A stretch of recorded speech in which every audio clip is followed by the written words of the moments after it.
দুধ আর সাবুদানা দিয়ে একটি মজাদার ডেজার্ট তোমাদের সাথে শেয়ার করছি। আর এই ডেজার্টটি ঠান্ডা ঠান্ডা খেতে ভীষণ মজার হয়। এই গরমের মধ্যে তোমরা একবার ট্রাই করে দেখতে পারো। ভিডিওটি ভালো লাগলে চ্যানেলটি অবশ্যই সাবস্ক্রাইব করে দিও। প্রথমে আমি 2 কাপ জল নিয়েছি। 2 কাপ জলের ভেতর দেব হাফ কাপ চিনি। চিনি দিয়ে জল খুব ভালো করে ফুটিয়ে নেব। জল ফোটা পর্যন্ত অপেক্ষা করে নেব। জল খুব ভালোভাবে ফুটে গেলে দেব 2 চামচ আগার আগার পাউডার। পাউডার দেওয়ার সময় গ্যাসের ফ্লেম অবশ্যই লোতে রাখবে।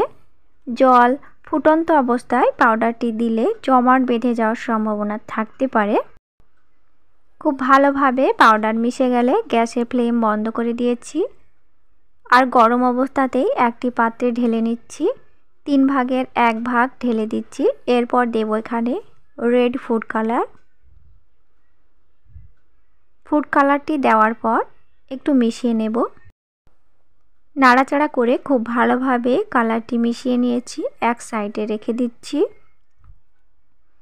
আমি অন্য আরেকটি পাত্র নিয়েছি, আবারও ঢেলে দিচ্ছি একই মাপ করে। আর এগুলোই গরম অবস্থাতেই করতে হবে, কোনোভাবেই ঠান্ডা করা যাবে না। এবার দেব গ্রিন ফুড কালার।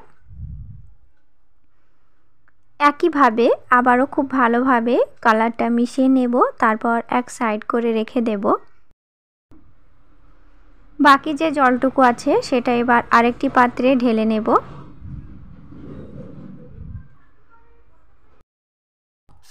এবার দেব অরেঞ্জ ফুড কালার। এখানে অরেঞ্জ কালার হবে। একইভাবে নাড়াচাড়া করে কালারটা মিশিয়ে নিয়ে এক সাইড করে রেখে দেব।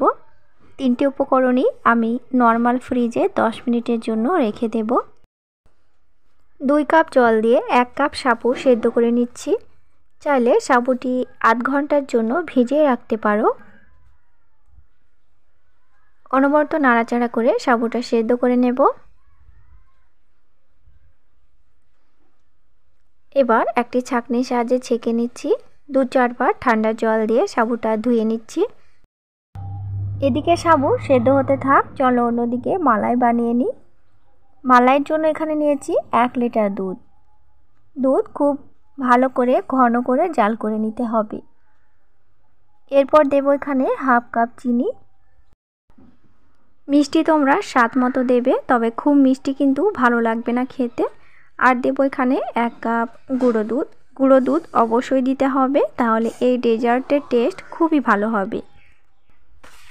দুধ, চিনি, গুঁড়ো দুধ খুব ভালোভাবে মেশানো হয়ে এলে এবার দেব সেদ্ধ করে রাখা সাবুদানা।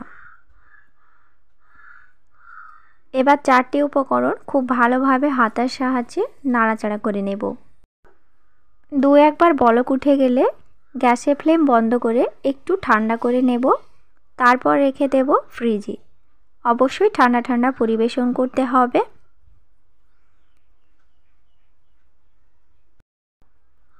ফ্রিজ থেকে বের করে বাটিতে এবার ঢেলে নিচ্ছি। ঘনত্বটা দেখে বুঝতে পারছো অনেকটা গাঢ় হয়ে গেছে। ফ্রিজে রাখা আমার পুডিংগুলো খুব ভালোভাবে জমে গেছে। এবার বের করে এক এক করে কেটে নিচ্ছি। এখানে 4 কোণ শেপ করে কেটে নিচ্ছি। বন্ধুরা, যে যেখান থেকে আমার ভিডিও দেখছো, যারা এখনও চ্যানেলটি সাবস্ক্রাইব করোনি তারা প্লিজ অবশ্যই চ্যানেলটি সাবস্ক্রাইব করে দেবে। আর অবশ্যই আমাকে কমেন্ট করবে। তো বন্ধুরা দেখো কত সুন্দরভাবে জমে গেছে। আর এগুলো খেতে ভীষণ ভালো লাগে। এই পুডিংগুলো তোমরা যে কোনো ডেজার্ট আইটেমে ব্যবহার করতে পারো। এগুলো দেখতে যেমন লোভনীয়, খেতে কিন্তু তেমনই টেস্টি।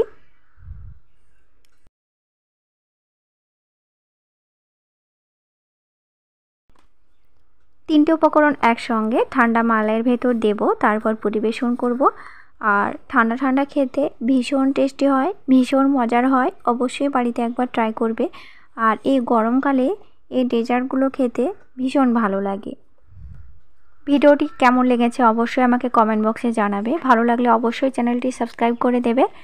আর এই রকম গরমে ঠান্ডা ঠান্ডা ডেজার্ট তৈরি করে তোমরা তোমাদের প্রিয় মানুষদের খাওয়াবে, তারা ভীষণ খুশি হবে। তো ভালো থেকো, তোমাদের সাথে দেখা হচ্ছে পরের কোনো ভিডিওতে। ধন্যবাদ।